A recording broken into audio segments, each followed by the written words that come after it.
Welcome to the Underground, the Steel City Underground, the black and gold standard for Pittsburgh Steelers coverage.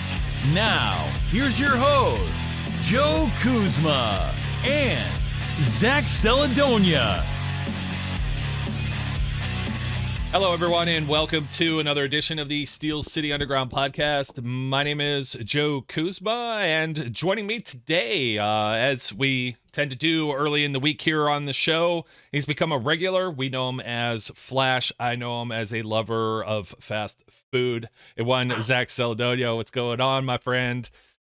Hey, Joe. Glad to be here. Always excited to talk Steelers early in the week. Always excited to be here with you, and always excited to get some fast food.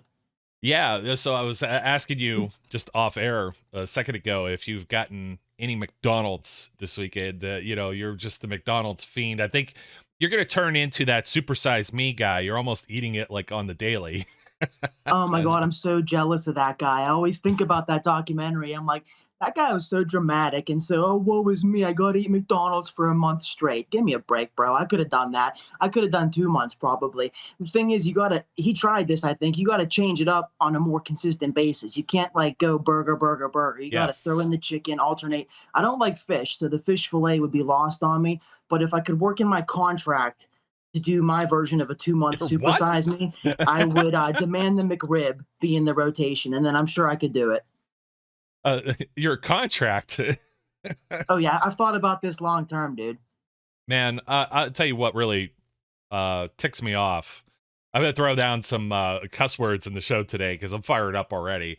Oh hell yeah! With camp just around the corner, man, and everyone disrespected the Steelers, but that guy totally killed the supersized fry. Now you're a youngin', but in Youngstown, Ohio, where I grew up. Well, actually, it was in Niles, so one shopping mall was there. Back when shopping malls were the rage, all in the 80s and 90s, you know? Yeah. They had a McDonald's in there, and it had like a whole play area. But this is the first place I ever had a supersized fry, and they served it to you in the soft drink cup, like the large soft drink cup, and just shoved it in there like they do the fair fries or the festival fries. And Five Guys does that too. That's just awesome. And now, like, there's no supersized fry. I mean, the large, they don't even fill the thing up all the way, you know. I have to tell you though, I did get some McDonald's. I'm gonna sound like a complete, like, I don't know, like unhealthy eater here, but I was in a rush a lot this week. So and the convenience is the best part. That's what they get me with, is the convenience, the hot and the readiness, you know? People are going to think we have some secret sponsorship with them too. We don't. I was telling you, I didn't get to even have them this weekend. I had Chili's, which like is like kind of better for the palate, I guess, but I got the same shit that I get at McDonald's. I got like a double cheeseburger with bacon on it. So it was like the same thing, but a higher class version. So I'm no hero. I didn't have McDonald's this weekend, but I pretty much did. I did, and it was, you know what it is, man? It's the mobile apps. The mobile apps get you with all the deals, and somebody's going to be in here like, what the hell are these guys talking about? But trust me, do it. If you're into the technology, use the app. Free Happy Meal for the kiddo. I got a quarter pounder with cheese, and they must have they had enough ketchup that we could have sponsored Heinz Field for another year. I mean, this thing was such a sloppy burger, but I like how you said Chili's is more high class. I'm a chicken crispers guy. The honey chipotle sauce just hits different, man. But I cheated on McDonald's for breakfast. Just the cost, like what are they thinking at? I got like a whole like meal, 2 meals, enough for 2 at Burger King. The King's got it going on for breakfast, so $4. At least in my neck of the woods, man. 2 sandwiches, a coffee, some hash browns. Just can't beat that. Yeah, I'm a breakfast purveyor. That's why you're on the show. You have to balance out Brian. He's the host who doesn't like toast. He doesn't drink coffee. He's an unusual, abnormal, weird older gentleman. So yeah, and I hope he listens to all of this. He very well may be later in the week. We've all got our flaws, man. Yeah, it's true. It's true. He's going to be like, no, I eat healthy now. I understand. Brian has been like the paradigm of health. And it's like we've been going in 2 different directions. It's like the speeding trains. Like I used to be like the eat 8 small meals a day and the whole like kind of bodybuilder, weightlifter type regiment. And God, does that wear you out? Try going to eat anywhere like that, like Chick-fil-A, not eating the bun, et cetera, et cetera. So it's funny to me when I hear like something about like these athletes that we talk about here on the show, And it's like, you don't know, like, sometimes what these guys are doing or not doing. Now, if somebody can't put down the cheeseburger, that's kind of a problem, because I guarantee you, if I was making even the vet minimum, if I'm making like a $600,000 or $700,000, I'm gonna eat like tuna right out of the pouch, man. No problem. I'll eat that like for the whole season. Forget it. I will be a machine. I'll be a machine. It's just fuel. So it's like when these guys have their like little vices and fall off the wagon, I am disappointed in it, because I know I did it and I got no extra. It was just like, hey, you're trying to break through a glass ceiling to work in professional sports and this and that, and it's these guys. The guys that really probably sympathize with this, with what I'm saying, are the USFL guys, like somebody like that isn't making, or minor league baseball players, and they're probably all like 8 to a room in some apartment somewhere. Like, yeah, it's rough. It's really rough, but that's what we're that's the grind, dude. That's like summer league, Yeah. NBA. Like I just heard an interview about that the other day. The guy was talking like, if you're in the summer league, you have no fun. Like you have to be at shoot around by 9 a.m. in the morning most days, and while your NBA counterparts and teammates are trying to encourage you to go out and like have a good time, you've got to like grind all summer long, and you're always nervous because at any moment you could get called up or cut and ruin your chance. Like it's almost like every professional sport has something like that now. Yeah, it's definitely a pressure cooker, and it's actually, for everyone who's listened to this point and was like, okay, we're however long into this. This is the segue into St. Vincent's College, which is far from the, it's not even the Holiday Inn Express. Like it's, we're talking like liberal arts college, Division III sports, out in the middle of nowhere as well. It's like, this isn't like, somewhere that's maybe around downtown Pittsburgh or something like that. This is out in, farm country, for lack of better terms, especially even with Greensburg. It's a little bit like about 15, 20 minutes or so from civilization there as well. You might have, I think there's like a Planet Fitness and a grocery store and you got some conveniences there, but this isn't like, these guys aren't going to party, you know what I mean? They're not like in LA or the Big Apple or anything like that. They're in college dormitories, which we're told from a lot of the 90s players we talked to, those brick buildings didn't have air conditioning back then either. Yeah, they had a lot of fans going in their rooms, I saw. Yeah, and you know what? I've lived that too from the soccer referee life, when they go to put you up in a room. Hey, we'll put you up, we'll board you somewhere, and then you end up on a college campus very similar to this, and it's the same thing. You've just been out on the fields all day, you're baked, burnt, sunburnt, sweaty and everything else, and you go back to your room, and your room feels like it's 30 degrees warmer than it was outside, because it's like this like brick coffin. You can picture it though. You've been on these campuses, they have like the little tiny windows and stuff. Now I understand the Steelers have given the Rooneys, etc., have given endowments, and they've made it a little bit nicer, but this is where boys go to become men, so to speak. This is where you go to become, you graduated college, and now you're going to graduate to be a professional football player, hopefully. And we've got some things to talk about, some things we're looking forward to. But before we do that, we had another little sidebar that is football related. Gosh darn it, we will talk about something. You know what? You just go ahead and lead off, because you had like a small list there. Oh yeah, is this the flash round? The flash round, the flashcards, flash round. We're still working on a name, but either or, we'll make it work. The lightning, the lightning flashes, so it works. Like thunder is like the boom, it's the sound. So I mean, yes, maybe even the lightning round works still too. Lightning round, yeah, I mean that works. I saw the other day on Twitter. This is kind of like off the map, but there was a lightning bolt that struck the beach, and it, like when that happens, it makes petrified lightning. It's like a sand sculpture. I was like, ooh, petrified lightning. That's a sick nickname. So it works for me. Oh no, it's kind of dead. That? Doesn't that mean it's like dead? Yeah. So it strikes the beach, and then like the that sounds heat cool. Like makes a fire, and it makes glass out of the sand, and like it almost looks like the lightning bolt is like frozen in time on the beach. Not the whole thing like from the sky, but like a 10-12 foot like lightning bolt of sand is like in the beach. Like it's hard to describe. I'll have to send you the picture, but they were like, oh, it's petrified lightning. I said, oh, I like that. But anyway, I digress. Well, hold on. I got some photos of it for those of you who are on the old what a the good YouTube reason machine. to go on the YouTube channel and like and subscribe. This is like the most random show ever. We don't have anything to talk about for training camp. Sorry, folks. There it is. In the middle row with the blue sky. Oh, yeah. Top left. Like something like that. No. above it to the left.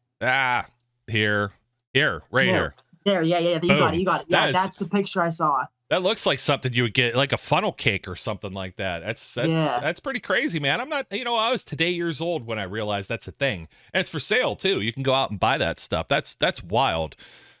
So anyways, the lightning round. Yeah, man. Hey, not just the coat rack up here. One of your phrases. So the it's first a hat rack. the hat rack, the coat rack. The coat rack is if that's me carrying. That's me carrying the entire SCU platform. The hat rack is just like, you're an idiot. So it's not just there to hold your hat in place. So. No, I messed it up. I get it though. Okay, that's what I get for trying to take your phrases and coin them as my own. But my first bullet point is basically that I found it rather funny that I was tuning into Good Morning Football this morning. It was their debut show for the season because some camps have already started, like the Raiders, for instance, and then you have other camps that have yet to begin but are about to begin, like the Steelers tomorrow. And Rappaport called in at one point, and they were talking about the whole Jimmy G scenario and his possible trade destinations and where he may end up, where he may not end up. And Rappaport opened this segment or this call-in that he had by saying, yeah, the 49ers, they should be a playoff team. They're perceived as a playoff team in most people's eyes. And right there kind of like caught my attention, and I cocked my eyebrow, and I was like, well, isn't that funny? Isn't that something? Because, listen, I get as excited over practice clips and potential and high ceilings and athleticism at the quarterback position, probably more than anybody that I know personally on a friend-to-friend level.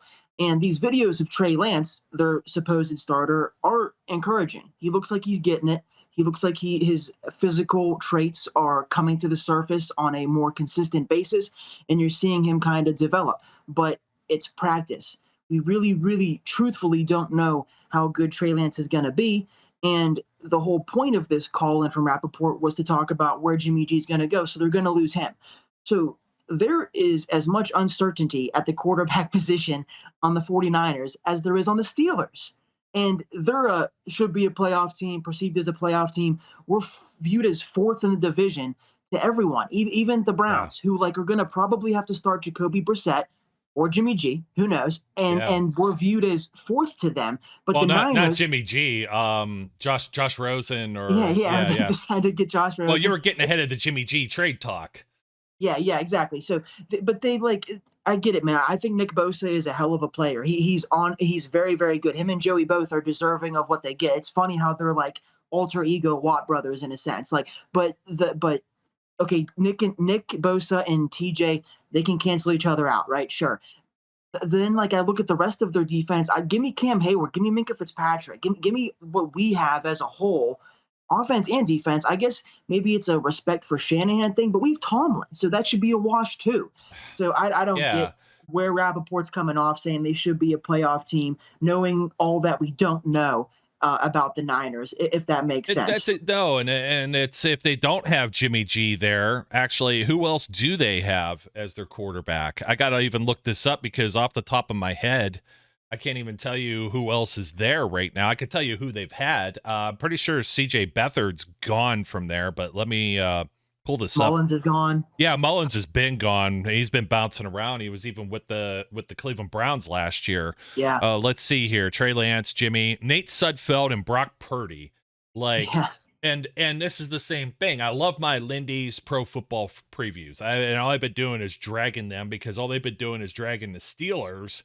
They gave the Steelers a 5.5 quarterback rating for their group. And I understand it's a rating, it's preseason, it's just someone's opinion. So somebody will bring that up in the comments. It's I get that, but at the same time, they gave no other teams a 5.5.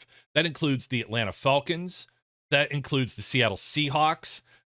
Come on, you can't tell me that Mariota and Desmond Ridder are a better situation. And it also includes the Carolina Panthers, pre-Baker Mayfield, because this thing went to print several weeks ago, so I've been leafing through it. So just with Sam Darnold, PJ Walker, and our guy Matt Corral, right? Yeah, that's the Texans. That's a better situation. Yeah, Davis Mills and who else is there? I don't know. I don't even know. I know Tyrod Taylor's backing up somebody somewhere, and it's every single one of these teams. They're they're not necessarily in a better position. And I absolutely love that you brought up this fact, and that's why we're bringing it up right now, is just that it kind of goes back to the show from last week, is everyone overlooking the Pittsburgh Steelers? And absolutely they are. Like, it's borderline ridiculous. Now, we had a little bit of a sidebar too about like Jimmy G and being able to be traded and where might he go. And I have nothing to back this up. This is just a shot in the dark. But I kind of think Miami, maybe a coaching link there, or because I don't think they're necessarily happy with Tua. And this is a team that just spent a crap load of money all the way around all of their position players right now. What is it? Gesicki, I think, got tagged. They traded for Tyreek Hill, Jalen Waddle. They got, Chase Edmonds. Like, it's a team that wants to win right now, but you got the Tennessee Titans that are in the same situation too, sort of, kind of. They're not exactly thrilled with Ryan Tannehill. They've got an out in his contract if he doesn't perform this year. Are they going to throw Malik Willis out there like next season, or are they going to look maybe a little bit ahead and say, hey, we have Derrick Henry, and I know they lost AJ Brown, but they drafted the other guy, Burks. Brooks. Yeah. Burks, Traylon Burks. That's right. I'm trying to think. Thank you. You fill in the blanks for me. See, work together, man. So anyways, the Jimmy G thing, it's just kind of like that's all we'll hear about now too, but I don't see an actual opening for him. I see more of an opportunity, and it's got to be like maybe a team that has a quarterback right now that they're not necessarily 100% sold on, but at the same time they can roll with that dude and kind of wait out Jimmy G kind of rehabbing that injury if he's not ready for, the beginning of the season.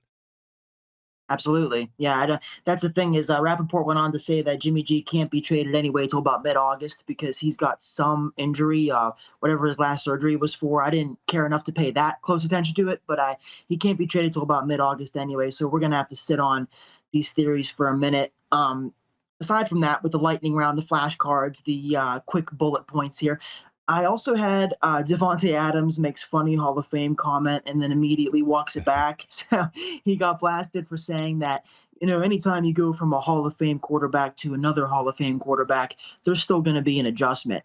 And everybody, of course, was like, whoa, dude, like we've said on this show, I feel like we're fairly nice to Derek Carr. I've said he's a fringe top 10 quarterback. I would not call him top 5, which GMFB went on to dissect and agree pretty much with exactly that he's right there, like top 10, but to get to top 5, he needs to do more and achieve more. But he's a good quarterback, but this whole like Hall of Fame, dude, I know he's your college guy, but let's pump the brakes on that, Davante. And then after breaking the internet basically with those comments, he came out yesterday morning or this morning and was like, listen, I didn't mean what it sounded like. He said what happened was I was saying even if I was going to Hall of Famer to Hall of Famer, it would be an adjustment period, which like wasn't the original quote, but that's what he was saying. He was trying to get across his point that, Aaron Rodgers is a Hall of Famer, clearly.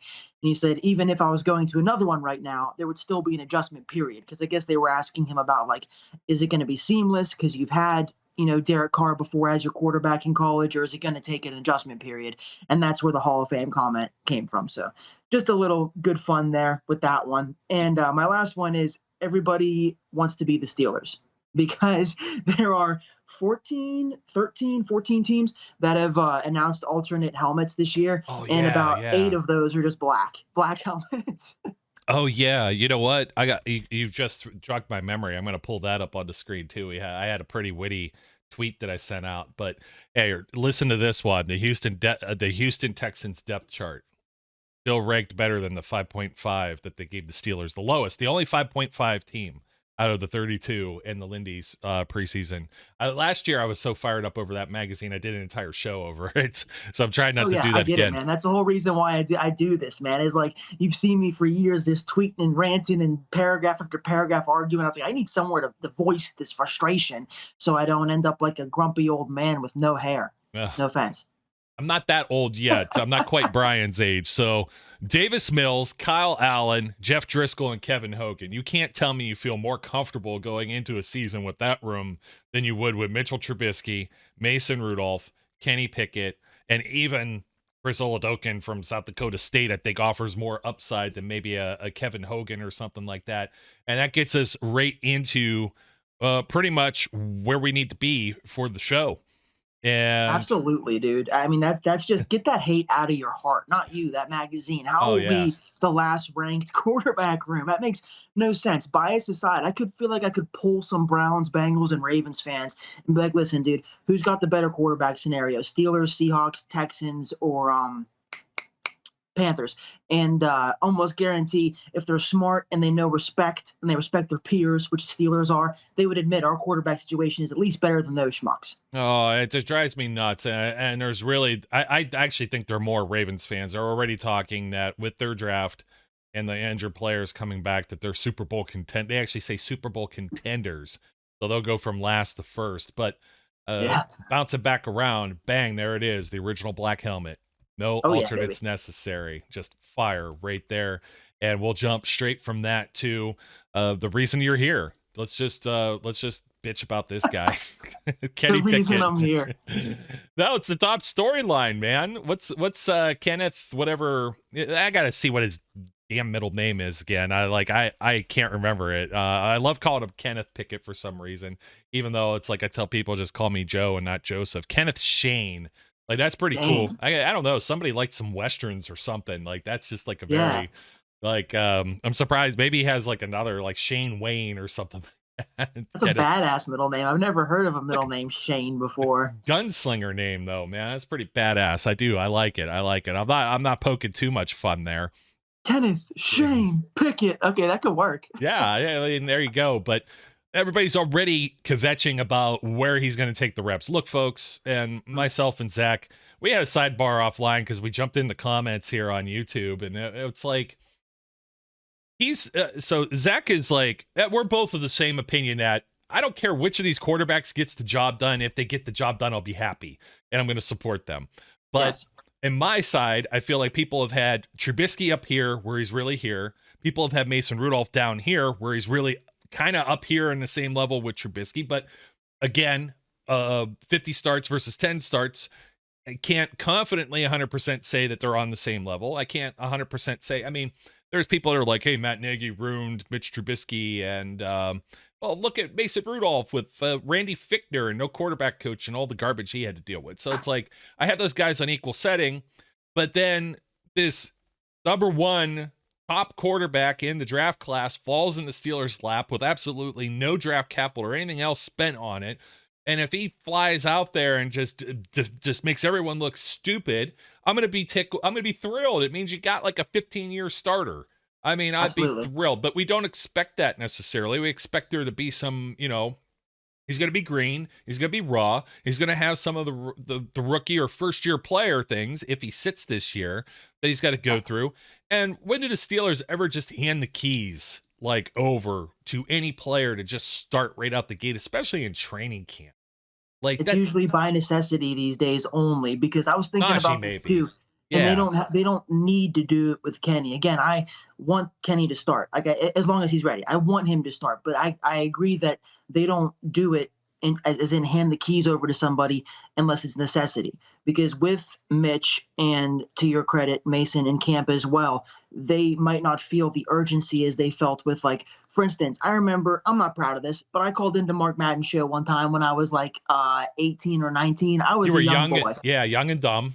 Yeah, I didn't know the error of my ways. So I called in because my buddy told me to call in. This was the start of the end for me with my getting my opinion out there. He was like, dude, you know stuff about the Steelers. Why don't you call in? He might actually like answer you and not hang up on you and like not be a douchebag. And I was like, all right, dude, I'll give it a shot. And to my buddy's credit, I actually like Double M gave me like props and said it was a good question. But anyway, I asked him that what he thought of like when Bud Dupree and Senquez Golson at the time, because he was the second round pick. I said, when do you think these guys are going to get on the field? Because honestly, we don't really have anybody like in front of Bud or Golson at the time that like could keep them off the field, I thought, for very long. And he said something along the lines of like, I don't know, Steelers don't usually play rookies on defense that too early, like at all, and this, that, and the other. And we know that that has since changed like tenfold. It seems like anytime they draft a rookie in the first round, second even, that dude is starting like soon too. Because you think about TJ, obviously, Edmonds, that kind of happened out of necessity though. And so there's more examples. I'm drawing a blank right now because I'm going on a tangent. But Bud Dupree that year, he was starting week 1 in New England. His first rotation, and Morgan Burnett was there but when with still though he Terrell played Edmonds like as a first round pick and as a rookie, which they needed him to. I feel like because these rookies, like their talent was already to a level that it was better or on par with the veterans in camp.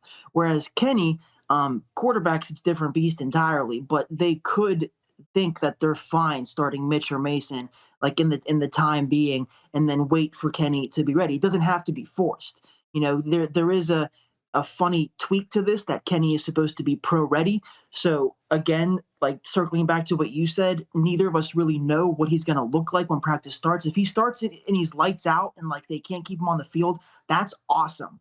But we just need to like mentally prepare for them being like, okay, Kenny looks solid, but Mitch is making all his right reads. You know, Mason hasn't done anything terrible yet. And there's no need to get Kenny, like, force him out there if these two can, like, steer the ship and right the ship. Especially, you know, Mitch, who seems to be the one getting most of the quotes that are coming out from, like, Cam Hayward or whoever being like, yeah, we're excited to see what Mitch has got. I noticed Deontay had some words about him, too.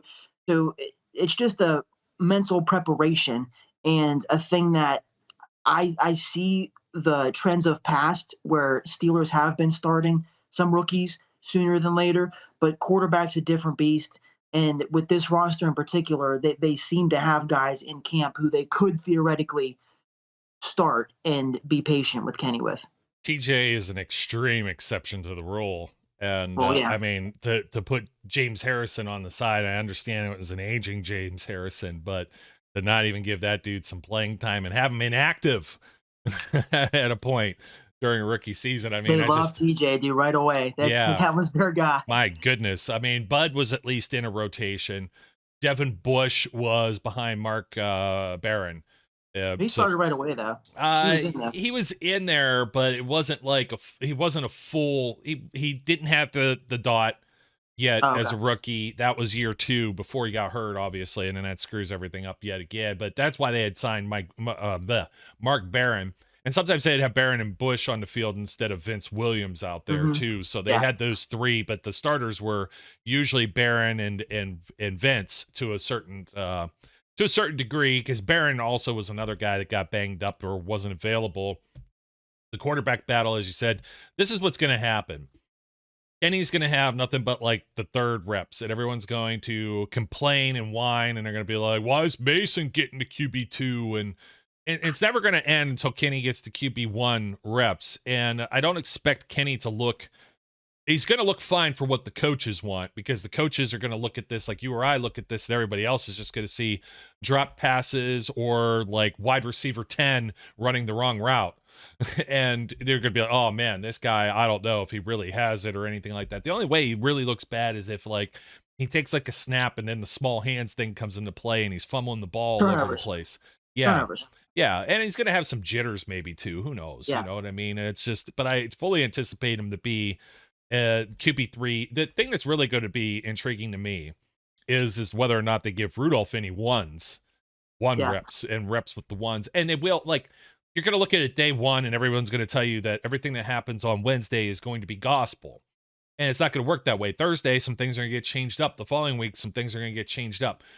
Absolutely. 90% of Steelers Nation isn't even going to see anything until the preseason game after about 2-3 weeks of practicing. And then they're going to see Mitch probably start that game. And then they're going to be whining and crying. And it's like, hey, you haven't been paying attention to everything that's been going on in the practices, apparently. And this is all.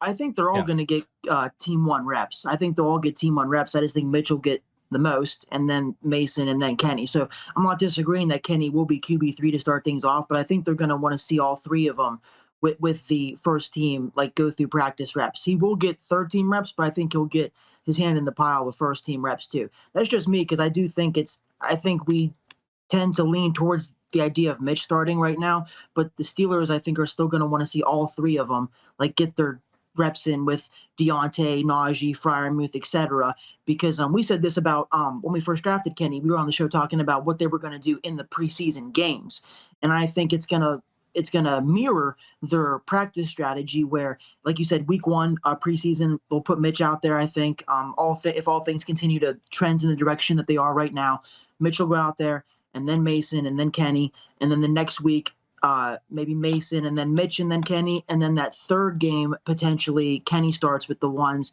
It's a little fuzzy and funky because, like we touched on, they only have 3 preseason games. So, but I do believe they will go out of their way to make sure that they have at least a couple repetitions, not only in practice but in the games, where they'll be able to see Mitch, Mason, and Kenny all get real-time reps with Najee, Freiermuth, Deontay, etc. Because you have to give them that. If it's as open of a competition as we all want to believe it is, they can't just like stick Kenny with Anthony Miller and, no offense to him, Boykin and like etc. They have to give him a shot with the stars. But that's what I think is going to happen. That's why I was going to say who is technically the ones. Like, they're going to have Najee take 5 carries in one game and then sit the rest, and it's just Benny Snell. Yeah, Najee. I guess you're right. They're going to want to keep him extra safe, but they play the receivers a lot though. They have maybe a series with Deontay. Well, we're going to go right from the quarterback battle is obviously the biggest thing going for sure, for certain. So, best of luck over to my boy Mason Rudolph. But going to the wide receivers also, man. You have to get the last word in, always. I do. I'm always going to put Mason. He's the cherry on the sundae, man. It's got it's the red-nosed reindeer quarterback. God, I hate when people say that though. I love me. Are you a Christmas TV show guy like Frosty the Snowman and Rudolph the Red-Nosed Reindeer? Absolutely. I'm not a Grinch, dude. I love the Grinch, but I'm not a Grinch. I'm a big Christmas embracer for sure. Yeah. I love Hermie doesn't want to make toys. Shame on you. Like in Yukon Cornelius. I have like all like the little dolls, and they're like battery operated, and they sing like a little tune, the Burl Ives stuff and everything. Oh man. Oh hell yeah, dude. They're probably worth some good money these days. I don't know. I don't know if they still produce them or what, but I've had them for quite some time because somebody knew my love. And I'm not like all year long like some of the wrestling folks that tune in here and know Mick Foley's like a Christmas nut. That dude will go to Christmas Town and right now. I'll drink some Christmas beers, Christmas in July. That's kind of fun. I like that little gimmicky thing. But anyways, back over to the wide receivers. As I was yapping, I was trying to find a photo of Deontay Johnson. I thought I had one up, and I can't locate it. I've got like just about. Okay, people know what he looks like, I know. I had him here just to make some conversation, and part of that conversation is there. What happens if he's not there day one? Maybe he's even excused. Yeah, people are going to lose their shit if he's not there day one. I think he'll be there, but people will freak out. They absolutely will, and that's the big one that I just wanted to bring up just because of the whole contract thing with Deontay. The younger wide receivers, we're really looking forward to seeing. Calvin Austin, although he's probably going to be, maybe you get Kenny throwing him the ball a little bit. That would be kind of cool. Yeah, that's a good point. Yeah, because he'll probably be 13 or even George to start things off. Even George Pickens, for that matter, could be somewhere in this. Well, Pickens, I heard Pickens and Mitch had like the play of mini camp. It was a deep connection from Mitch to Pickens, so they might be getting Pickens up to speed a little faster than we assume. But I'm open to that. I would love to see Pickens early. But it would be more, maybe that was just a random, like it just happened to be that they matched up together, because it is more Steelers-esque for them to have Pickens and Austin both rolling with the third team first. Like it'd just be normal. It wouldn't be surprising to go to training camp. Like you're going to go on day 2, you said, or day 1, and see that the first group of receivers is like Deontay, Chase, Claypool, and then Anthony Miller and like maybe Boykin. Like I'm not sure. Cody White even, because Cody White's like the incumbent dude. But it won't take long, hopefully, for Austin and Pickens to work their way up. I am very excited to see those two. Yeah, that's going to be pretty intriguing, and it makes total sense too if you're looking at this for the future of the franchise. You're going to want Kenny to get those reps in with the guys that are probably going to be here longer and hopefully be a fixture for years to come, like George Pickens, great point. like Calvin Austin. I that's just smart coaching if you're asking me, and it doesn't hurt. And it doesn't hurt Mitch or Mason to be working with veteran receivers like Steve Sims or Anthony Miller or anybody like that. Boykin. Yeah, Miles Boykin, the forgotten guy. There's a lot of forgotten people in the Steelers offseason. You saw the tweet. Was that your other boy? Your boy? No, that was there he is. Miles That's Jack. Miles Jack, baby. I'm telling you, people forget about James Daniels. That was actually who was up next on my radar here. I want to see the offensive line. I want to see the same thing. I want to see the rotations. I want to see who's the ones, who's the twos. The Steelers seem to have like a plethora of guys that could be playing at the center position as well. So we're going to see if it's Mason Cole, maybe Mason Cole, as he was in OTAs. Where's Kendrick Green go? Are they going to slide him in as one of the guards? Does he? I think he's the backup to both. I think he's going to go in for center and guard with second teams. Yeah, it's going to be kind of interesting. Maybe you've got Kendrick Green doing that. You still got J.C. Hassenauer. John LeGlue did a little bit of that, but our favorite, our early favorite for Camp Phenom, and it's probably not going to stand out as much. I know you're going to say the same thing I'm going to say. Alabama kid. Yeah, Alabama. I was going to say Alabama kid. I was going to say the same exact thing. Chris Owens. And does he play center or is he playing guard, or they kind of move him around? And, you know, he could easily be center 3 or center 4 on this list, perhaps. So that'll be it'll be interesting to see if they even continue to give some reps to Kendrick Green. Because if they see that there's like some potential for development with Owens, maybe as an undrafted guy. It's not unheard of for undrafted players, particularly, to go out there and play on the offensive line. Center in particular, there's a lot of teams that play guys that are late round draft picks, mid and late round draft picks that are starting around the NFL. It's not necessarily one of those positions. The Steelers have been spoiled in drafting some players, you know, Marquise Pouncey in the first round or something like that. But that's not like the standard operating procedure around the league. So it's not unheard of. So we talked about the new wide receivers. We talked about offensive line. Usually we're nitpicking things like tight end. There isn't like really a whole lot to say. You're gonna hear something about like some phenomenal catch about Freiermuth and how he looks amazing. And I could almost picture the tweets already, man. Najee Harris, man, he looks so much faster and so just ridiculously rough cut, buff and jacked than he did last season. And Freiermuth the same thing. And George Pickens just made this amazing like back of the end zone toe tap. Or it would have been a toe tap. Maybe he only gets one down or something, and people will slide an excuse. And I could already see Mason Rudolph threw an interception, even though so-and-so like turned around and it looked like he was supposed to button hook this way. And you've been reading my tweets, bro. It sounds like you're reading like my page verbatim right now when camp rolls around. But I mean, we've all been there, and people hype up like the smallest little microcosm of like the whole thing. And it's just, I'm picturing it already where people are going to be tracking the stats, the passing stats, and they're going to be like so super hypercritical of everyone not named Kenny Pickett. And Chris Oladokun is going to have like a lot of smoke blown up his like rear end right there. His keister's gonna, it's not that he's in any kind of hot seat, but people always are like enamored with the different players there. You know, it's kind of interesting. We were talking about mobility with quarterbacks, and it seems like a lot of the stuff that I'm gleaning this off-season, preseason, as we're getting into camp, is like, hey, the Buffalo Bills, they need to get this running game going because they don't want Allen to run as much. And maybe Greg Roman is on the hot seat as the OC with the Baltimore Ravens because Lamar's not passing enough. So maybe our whole thought of mobility, all it's got to be is somebody that could at least like do the electric slide, somewhat coordinated, versus Ben Roethlisberger standing there with cement shoes. You got to find a happy medium. I've long said you don't need Michael Vick or Lamar. As big of a Lamar fan as I am, and have become people know me as such now, I guess. But I've always said you don't need Michael Vick or Lamar Jackson or even Kyler Murray's level of escapability. I just need you to have some wiggle, be able to throw, escape the pocket, throw on the run. Those are my things. Kyler Murray's contract, man. I am not down with that. Not whatsoever. Well, Lamar's the happiest man in the world now. Oh yeah. Well, Lamar doesn't have an agent. He deals all of it himself. Did you know that? Like, that's just crazy. So he's been saying no, and he's not doing it through proxy. This is just him straight up. And most of the players could do this, to be completely honest. They're supposed to be college educated. It's a pretty standard, it's pretty standard fill in the blanks contract, with the exception of a little bit of different legal language. I have to assume that he's got somebody that's like an attorney or somebody that's going to peruse that, but he's like not paying anybody a cut, as far as he doesn't have a Jerry Maguire or it would only make sense to have some kind of like legal advisory like on the side, being like, all right, dude, yeah, that sounds like that makes sense. Like just like a little bit of advice.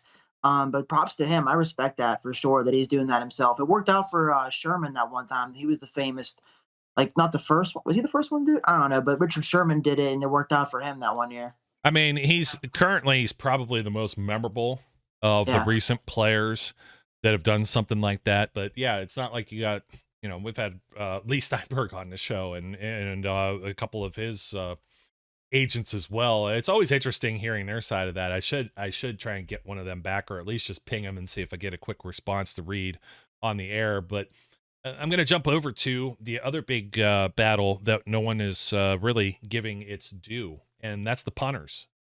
They do have another punter coming in, the challenge Harvin. So Cameron Nizalek, I believe is how you pronounce it. I'm going to get a little close, but we shall see. And he's over from Georgia. He's been around a little bit in the league. So he punted, I think, 4 games last year for the Atlanta Falcons, and will with a 45.4 average. I kind of hate all of that. I really like the stats. Like, okay, he had 18 punts, and a third of them were in the 20, or within the 20. 2 of them were touchbacks. Some of them are maybe return. Those are the things you're looking at. When Distance isn't always what you want in a good punt. No, it's a very misleading statistic for punters because it's all based on field position. You're going to have somebody, if I said Presley Harvin kicked this 35 yards, but it lands at the 2-yard line because they were maybe out of Boswell field goal range, which is something that Mike Tomlin doesn't think there's a range anymore for Boswell. 56 yards, throw him out there. Let's see him do it. You know what I mean? So they're kind of set there. I love it. Honestly, I think he can do it.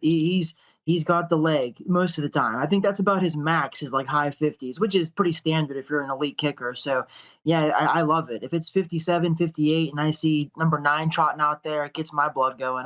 I think he really can do it. We've at least seen it somewhat proven. So I love that he has that confidence in Boz. We're spoiled with Boz. We know that. Yeah, we are. And I was going to also bring up, you talk about disrespect, and I know it's a video game, but it's still rankings and ratings. John Madden football, there isn't anybody. I was going to look up the kickers because I don't even think they had Boswell, or they have Boswell. Number 5. I know, yeah. 5 overall. That's just, it's kind of sickening. Young Hoku, he's good, but McPherson, after 1 year, just McPherson, here's a guy that never kicked any kind of game-winning field goals to date. Harrison Butker, there's no way Harrison Butker, and they gave a Boswell an 82, with Tucker being a 90. Those guys should be neck and neck. That is just that's what ridiculous. I think. Tucker should be like a 97, and Boss should be like a 92. That's just exactly. And we could go through this until the cows come home. They didn't give TJ Watt the respect I believe he deserves. He should be a 99 on a game. Like I said, we said this on the last show, like out of the last 8 years, the lowest ranked reigning defensive player of the year in that video game. And they give it to Myles Garrett. See, here's where it's at. Lindy's has the Baltimore fans, and Madden has the Browns fans, because they have a lot of Browns players ranked a little bit higher. And I think you could say what you want about Nick Chubb, but Nick Chubb is not integral to their passing game in the same way of like a Najee Harris. And they have Nick Chubb as maybe the 1 or 2, I think, is where he ended up being ranked, over Derrick Henry or somebody. And I'm just kind of as an overall, Derrick Henry is a man amongst boys when we're talking about the boys being men. He's just just a massive mammoth player. So yeah, all kidding aside with the punters and whatnot. The Minka thing's the worst. Yeah. The Minka thing is the worst. The rating for Minka is terrible. Well, he wasn't even in the top one in there. Not even in the top 10, but PFF does the same crap anyways. Yeah. And everybody's going to say, "Oh, he wasn't that great." Nobody's throwing at him. And he still had big plays last year. He should have had the touchdown return off the block in Green Bay. Terrell Edmonds gets that pick because off of Joe Burrow, everybody's, new fancy toy, the golden child. And they would have made him look silly if they actually had Watt and even Highsmith playing a little more in that game too. It's just, again, you got me wound up. But there is another. I don't get the whole hesitancy in the everybody wants to push back on TJ just being so freaking good. It's there's this about him, there's that. Where was this with JJ? Everybody ate JJ up for 6 seasons straight. How great is JJ? Where is this with Myles Garrett? And people will say they play 2 different positions. Oh, Garrett gets double teamed. That's the real reason. TJ doesn't get double teamed or triple teamed. Yeah, there's so many still shots of TJ getting held by 3 different guys, and they still were well, TJ doesn't get double teamed that often.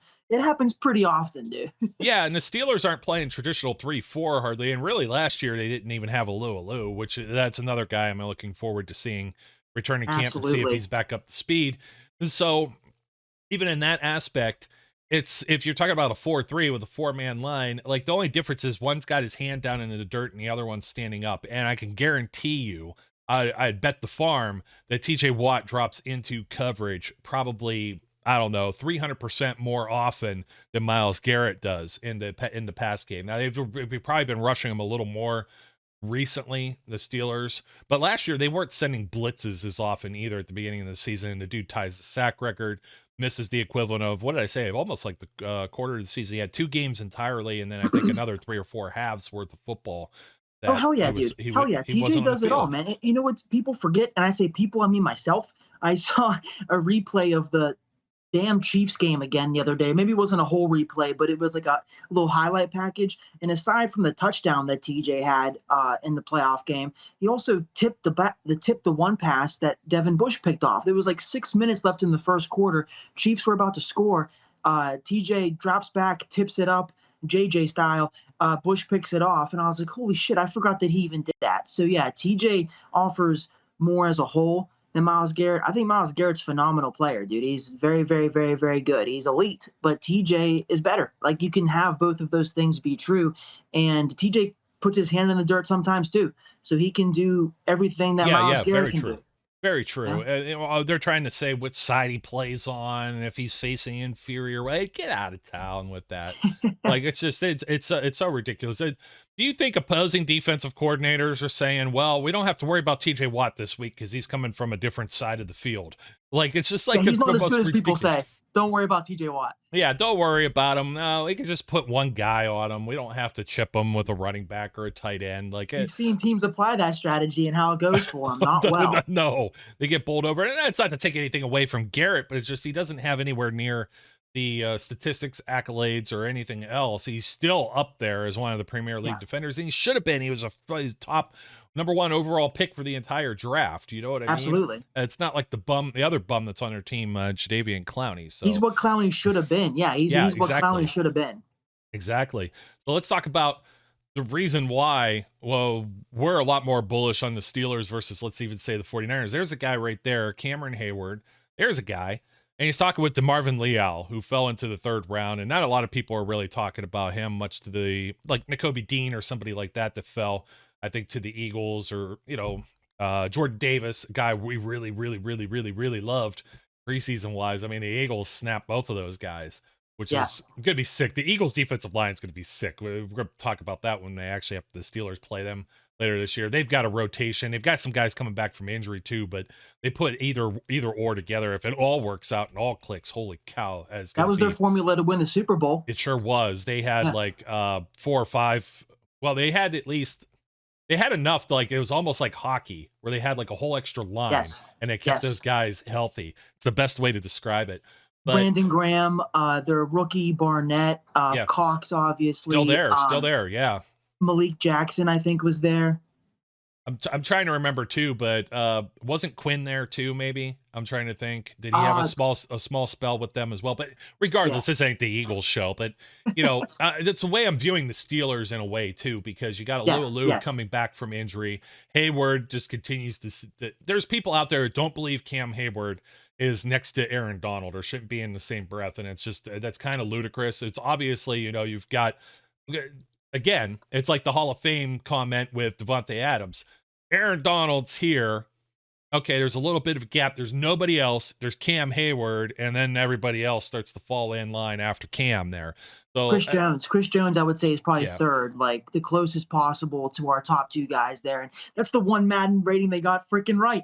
It was Aaron Donald 99, Cam 93, and then I think Chris Jones was like 91, et cetera, et cetera. I was like, okay, this one makes sense. Cam, to his credit, he deserves it. I've noticed there are some people, some revenues that have actually taken notice and have started to finally give him his flowers. He's still drastically underrated, but, you know, what can you do?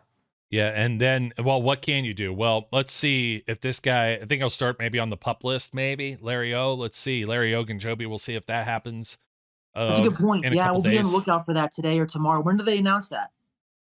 Pretty soon. They're going to have to announce it before they start practicing. Because once they get into the activities, there has to be some official word on that. So we'll see if he's He's there. We were already talking about. Oh, that sucks, dude. I hope he's ready soon I because know. that'll be the next thing Andrews will be bitching about. If he can't practice in like a week or two, people are gonna be like, "We fucking signed this dude for nothing." The Darius Green, blah, blah, blah, blah, blah, Yes. blah, blah, blah. So it's like, yeah, it's the same thing. I was already talking about DeMarvin Leal. So who else we got on there? Matrevius. Yeah. Well, we're getting there. Let's go. The line. I could see you. Nobody else saw you there. Just show him the shirt again. The Miles Jack, the floating Miles Jack head. This was $20 on Google Images. There you go. I think it's from his Jacksonville days, but it works because it's just a black shirt and his face is bordered with like a gold line, so it looks like Steelers. It works. It looks like one of those things somebody prints up for like a family reunion or like something like that. The big cardboard or somebody's heads. like 50th birthday. Yeah, the cardboard heads. That's what I was thinking of too. But I think people are sleeping on the defensive line. I want to see some stuff with that. We won't get to see a whole lot with it because they're going to be in shorts. There's only so much those guys get to do. I just want to see. I like to see where they think certain players like Isaiah Loudermilk fall in the pecking order, Montrevious Adams.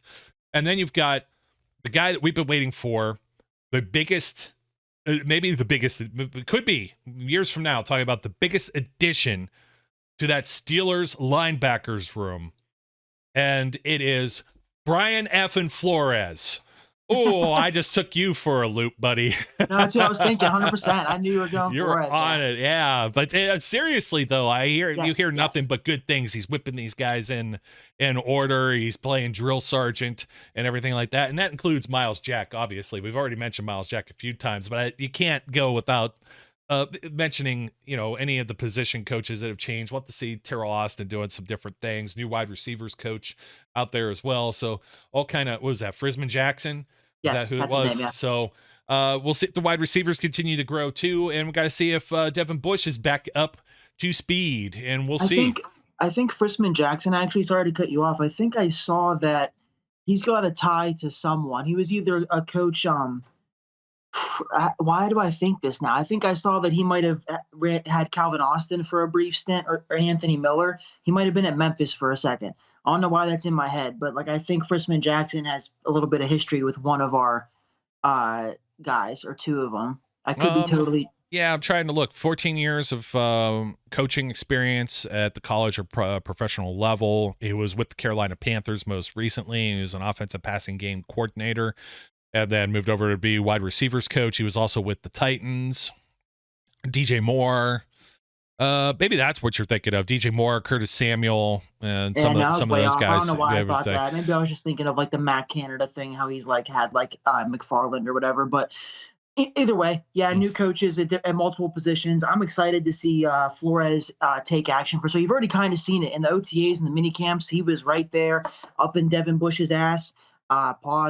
Him and Miles Jack both really giving him direct direction, yelling a little bit. I like that. I like the fire. There needs to be a bit of a fire. No disrespect to who was it? Jerry O.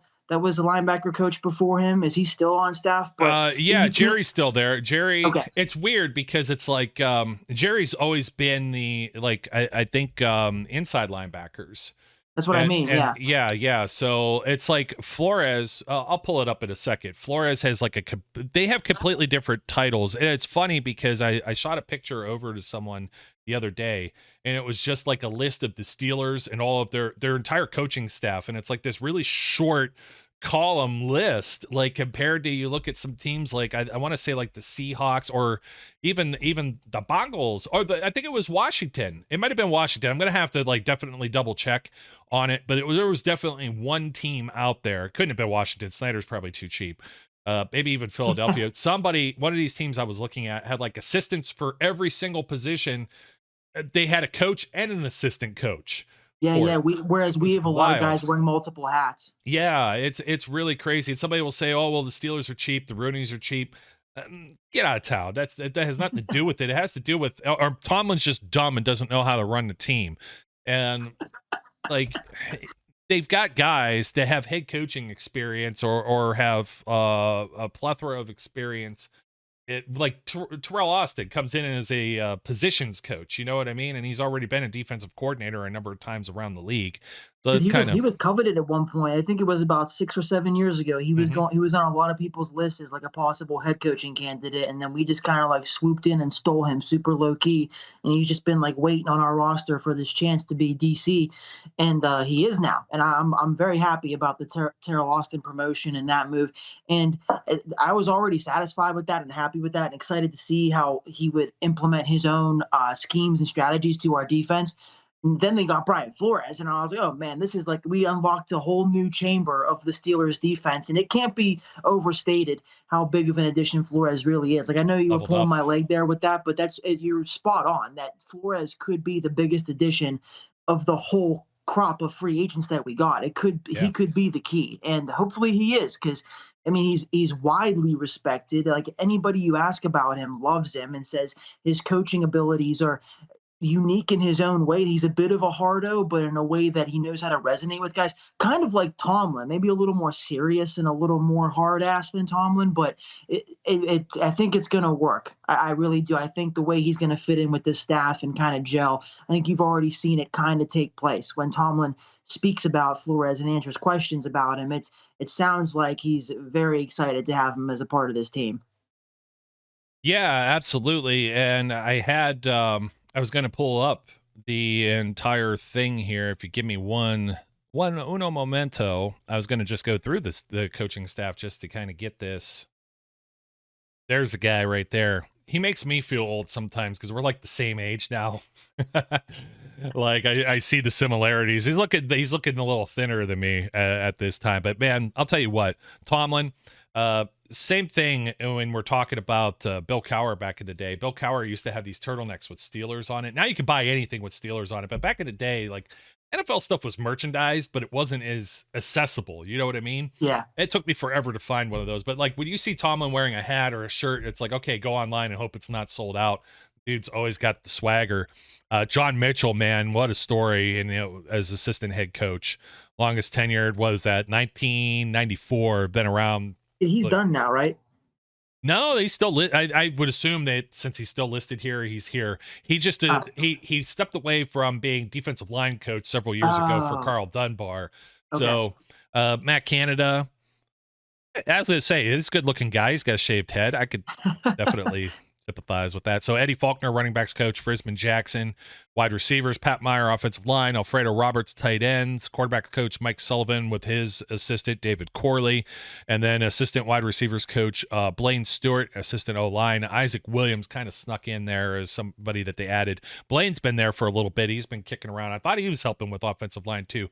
Speaking of which, that is a change because Adrian Clem didn't even make it the full season. So So you should probably be looking at Pat Meyer here as well as part of this conversation. But there's Terrell Austin. Blaine's been there a minute though. His dad's actually the famous coach Bill Stewart. Passed away unfortunately from the WVU days when he was coaching. I think Pat White, Steve Slayton, those dudes.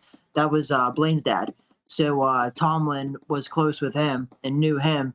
So I was more than happy to get Blaine his first opportunity, and deservingly so, because he's been with them. I think this is like his fifth year. Yeah, he's been there a long time. Yeah, 4 years, if these are updated properly.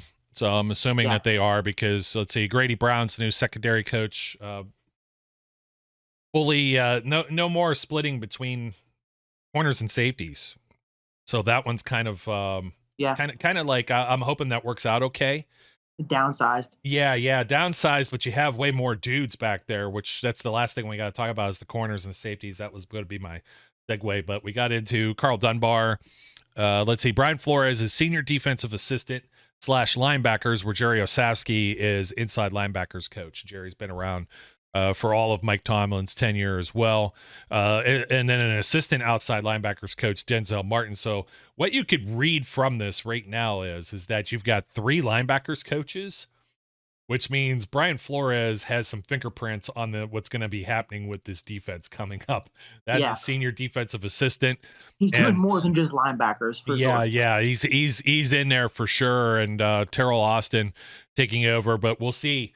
There was all that smoke from Keith Butler, maybe a little sour grapes on the way out, the exit there, about play calling and whatnot, and sharing some duties with Mike Tomlin. And I don't know. Maybe Mike Tomlin did take some reins there because they were just getting pounded by the run game at one point, and maybe you need some fresh ideas. I don't know. I hope he did. I hope he did. Yeah. I hope he did step in because yeah, our run defense was piss poor. So if that's what he had to do, didn't work. But I appreciate him stepping in and realizing there was an issue and trying to fix it. Yeah, and on the other side of that though too is well, he's taking charge as the head coach. He's taking some ownership, and I'm going to pull back once again to the quarterbacks thing.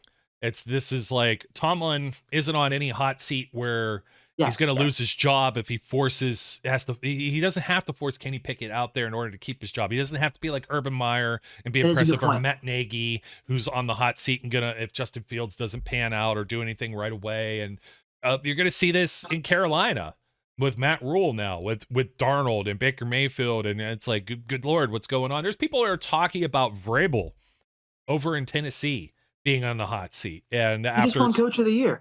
They're already talking about it because of the same nonsense that they talk about with Tomlin and not being able to win playoff games. Not finishing.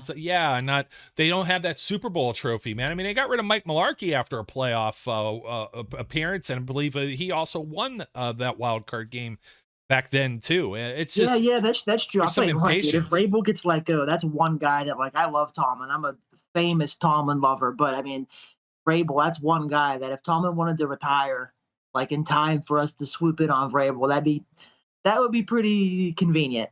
Yeah. Well, I'd passed on Danny Smith. You'll see him walking around St. Vincent's College with he doesn't chew tobacco, he chews gum. It'll be if you ever watched him walk around, he paces, man. He paces. He's constantly on the go. He's so thin because he probably puts in about 30 miles of walking with like Popeye. He has like a giant wad of gum in his mouth. It's hilarious. I'd like to see his Fitbit one day. Matt Tomshow, a quality controls coach, and then of course Garrett Guimond, who's been around. What's it say here? It says 15th season, so 2007. Been around the whole time since the whole Tomlin deal as well. So he's a conditioning coach. Yeah, strength and conditioning. So he's the guy to hopefully where you're not tearing an ACL or something like that. That one year they had a lot of bad luck with the injuries. So I'm really hoping for good health with the Steelers, as you would with anyone. Now we're gonna have to take a look at corner rotation and safety rotations, the defensive backs, and there's going to be some bleed here as to do they have somebody like Davante Adams or Terrell Edmunds basically playing dime backer. Maybe Edmonds doesn't play the same role he did last year. Where does Carl Joseph and Trey Norwood fall into this as far as depth? Obviously, we know where Minka is. Levi Wallace, Akello Witherspoon, and Cameron Sutton. And going to be able to see where those guys are. We'll see if James Pierre can the most disrespected men in America, those three cornerbacks. They are right now, most certainly. So be interesting to see how they divvy up all of the timeshare here, all of the snaps, first team, second team, etc. Yeah, dude, let us know. We were making fun of this before with the stat tracking and the guys making a big deal of what they see at camp. But just a little callback here to our last show when I mentioned, when I went those handful of times that 1 year, it allowed me to kind of get a feel and understand and sense that, okay, they really like this Cameron Kelly dude, and I think he's going to make the team. And so this could be your chance to get a look and see how much KZ is playing or how much Carl Joseph is playing or Trey Norwood. I would imagine KZ and Trey Norwood are, I said this last show, but those two I think are the real ones duking it out for a spot, and Carl Joseph is kind of getting the scraps. But I am very interested to see what happens with that group because Edmonds as well. I'm an Edmonds fan, as are you, but if they feel like they have a role for him in which he's better suited just down in the box most of the time, linking up with tight ends and running backs, and granted, those players don't always stay in the box. They might run deeper routes, but if that's a role they have carved out for him and they think that KZ or Norwood even are better in a type of zone playing farther back, there's a lot of different things they can do. That's the beauty of the defensive back position in general. And not to mention this hodgepodge of guys that we have. It's very interesting because it isn't ever since Polamalu left, it's felt like we haven't really had good depth at the safety position really ever. It seems like there were one or two. Our starters, we're lucky if we have those nailed down. And then behind them, it's like, oh God, man, if Robert Golden has to go out there, or if Dangerfield has to go out there, or goddamn Will Allen, like we're screwed. Oh, So Shamarko and Will Allen were like the bane of my existence. And at that same time, and I defended the hell out of him. I don't know if I had the pod just yet, but Cortez Allen got that 4 years, $32 million deal, which was big money. They couldn't keep Keenan Lewis the year before he went to New Orleans. And Cortez was always in the position to make the play. It wasn't like he was just complete burnt toast, but that dude just couldn't get his hands on the ball, and guys would just combat catches. He was like, oh, for whatever. Yeah, and it was just finish. really bad. And then you finish that up with Antoine Blake.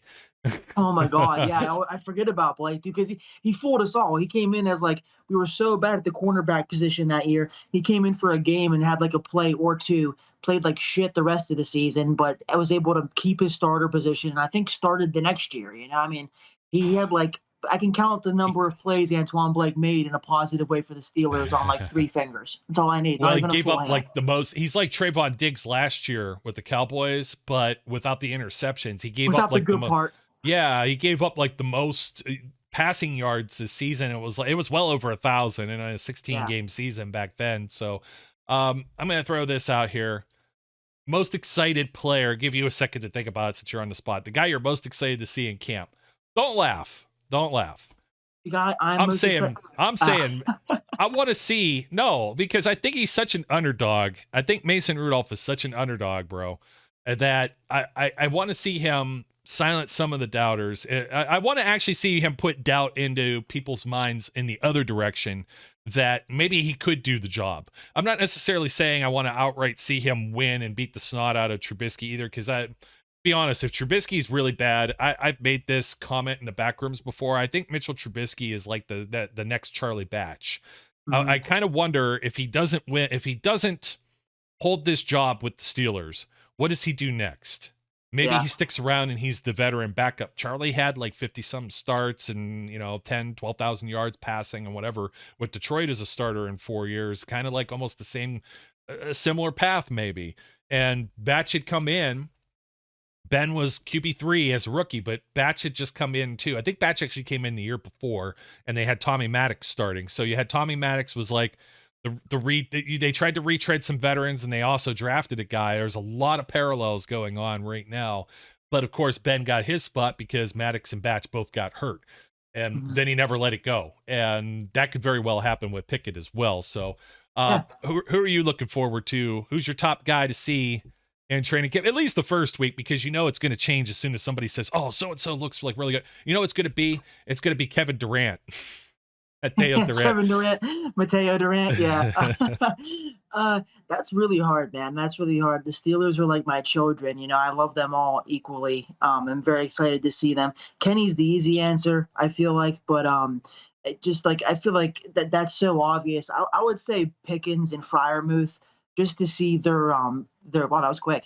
Just to see. Oh, I knew it. I got a pulse on you, bro. Yeah, it's just because there's no matter who's quarterback, I feel like those two, especially Freiermuth, obviously he's not battling for his spot, but I feel like they're both going to be making a lot of plays in practice and making a lot of fun highlight catches for everybody to enjoy and get the crowd going and get everybody speculating like, oh, is Pickens going to be like playing a lot week 1, or like is Freiermuth going to break 1,000 yards?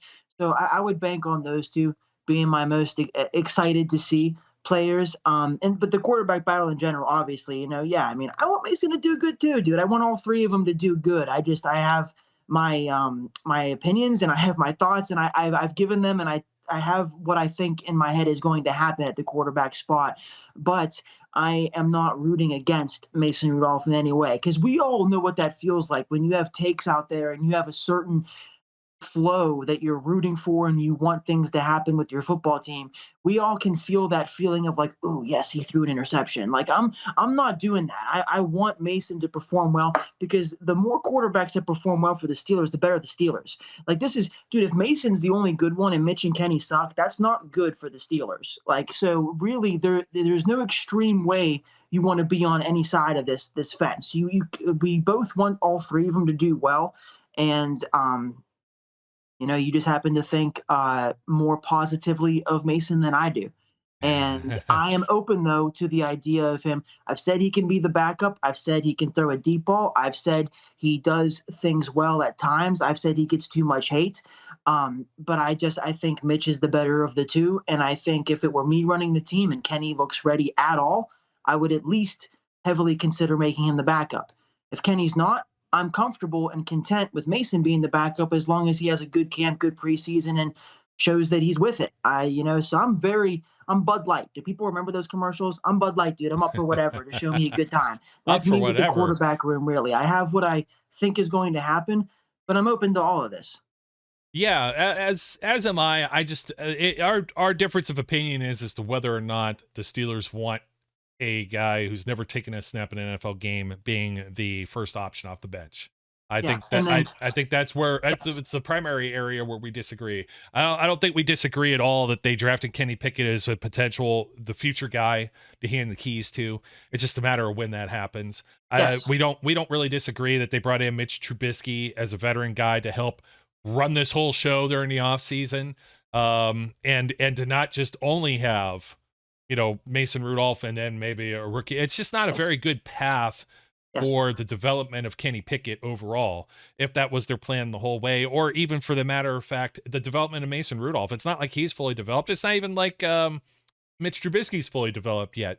We think that there may be some bad habits that need to be broken and things like that. Maybe he could revive what some people think it was a bad career or something with the Chicago Bears. I think it was average. And that's it too. I'm not of the camp that just excuses Mitch entirely. I get it. I see the parallels of like saying, well, Mason has a shit hand from Fickner, and whatever. I don't care. And then you got Mitch who has a bad hand because of Nagy. They both played a part in their bad hands. They both got dealt bad hands, but they both played a part in them. So I don't fully excuse or dismiss Mitch's mistakes. I took part in those Twitter jokes too. I was making fun of Trubisky too. I got my head around the idea of him starting, and I see the positives of Mitch, and I think there's more positives to Mitch's game than Mason.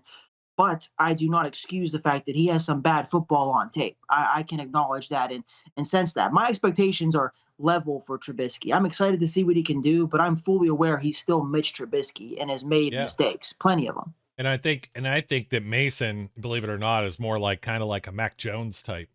Like I think there's a lot of parallels there. Yeah, I can see it. I can see it. They're not like the athleticism isn't their strong suit, but they can do enough to like. They surprise you. Yeah. They surprise you here or there. And here's the thing too: we disagree on this, and this is just a point that I need to do a better job myself and look this kind of stuff up because I genuinely can't remember. But with this in particular, like the safety depth you were talking about, the receiver room that's super packed, the defensive line room that's super packed now. If they can get Kenny up to speed and comfortable enough and good enough that he can be the two, that's a roster spot that we don't have to spend on a third quarterback. You know what I'm saying? So I don't know how often they've been doing that because I genuinely can't remember. They keep a third quarterback all the time, and I think they'll keep somebody experienced. That's where people had said, well, they drafted Oladokin, and I'm like, they were going to get somebody anyways. Yeah, and I really think he's going to be running scout team. They still have the expanded practice squads this upcoming season. So, and then if he develops and they feel that he could at least be a guy carrying the clipboard and he has something to offer there next season, Mason's on a 1 year. So Mason will be the guy that's out and Trubisky will be there. And then we might be talking about again, Trubisky versus Pickett. I mean, it's going to be, if Pickett sits, it's going to be a quarterback battle against next year, unless one of these dudes is just so far and above. And the Steelers have like Bengals success like last year with Burrow. That's the way it's going to have to be to shove there's nobody that's going to have a firm grasp on this. And it could still be that all four of these players that we're talking about 3 years from now, we might not be talking about them in the same way. And it might be somebody else too. I mean, it's quarterback search is a real thing. Trubisky has a good enough year to keep Kenny off the field all year. We might be in a good spot where we could trade Trubisky next year too, because he'll be making dirt and he'll whoa. You're going to trade. Wait, he's going to do well. And then you're going to trade him for the unknown. That's business. That's business, Jimmy. bro. That's the business. Jimmy G and Trey Lance thing going on there. Yeah, they're doing it exactly. Yeah, I don't think it's a good idea though. Like okay, well that's where we can differ then. I want the shirt thing. Yeah, I know you want the shirt thing, but if Kenny looks good, what if they get a first round pick for Mitch? You wouldn't want that. They're not getting a first round pick. He'll be on a 1 year. He'll be on a one year deal at that. And there's not many people that are going to be trading for quarterbacks on a 1-year deal. It's the same thing like saying they're going to, they're building up the trade value. Though. A lot of guys get traded when the last year of their deal because the idea is to trade them and then they get a new deal. Yeah, but you know what? Usually that 1 year, that last year of the deal is the one that's like really loaded with crap too. Like it's everything isn't front loaded on a lot of these deals when we're talking about veterans. Yeah. And if they're just going to cut Mason Rudolph anyway, like, teams are aware of that. Well, he's going to be the odd guy out there looking to shop him. What are you going to get? A 5th round pick? What are you getting for that 5th round pick? Like, it's probably better to just have somebody with experience that's there.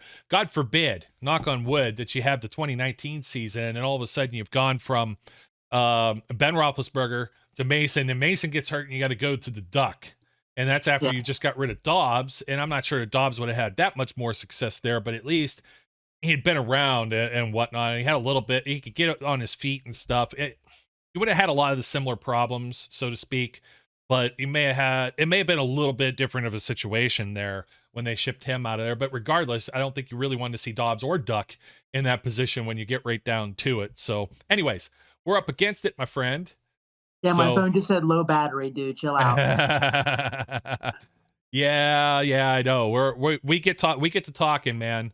And we could talk about anything from fast food to football. We should almost do a segment just called that, fast food and football. Ooh, I like that. Double F. I do, because there's a lot more we could discuss. Somebody triple F. Fast food and football. Yeah. Damn you. Anyways, and you throw me completely off. I was going to say, somebody threw out the dark horse on Facebook the other day, and I said Long John Silver's. I'm like, ooh, man, like, that's a guilty pleasure. I know you said you weren't into the fillet of fish, but like, you eat that and you could feel that grease coming out of your pores for days. It's like one of those things I touch like once or twice a year maximum. So I like their hush puppies.